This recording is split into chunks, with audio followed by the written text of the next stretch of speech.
भाइयों नमस्कार दोस्तों, कैसे हैं आप लोग। आशा करता हूँ कि आप लोग ठीक होंगे।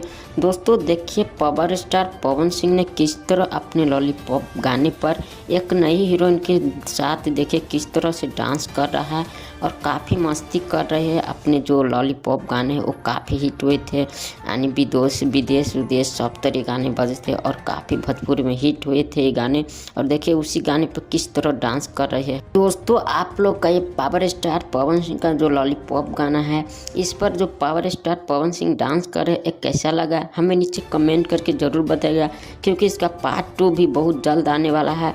और कितने लोग भी पार्ट 2 गाने यानी लॉलीपॉप पार्ट 2 को इंतज़ार कर रहे हैं वो भी हमें नीचे कमेंट करके ज़रूर बताएगा। और इस तरह के वीडियो देखने के लिए हमारे इस यूट्यूब चैनल को भी सब्सक्राइब जरूर कीजिएगा। फिर मिलेंगे एक नेक्स्ट वीडियो में, तब तक के लिए बाय।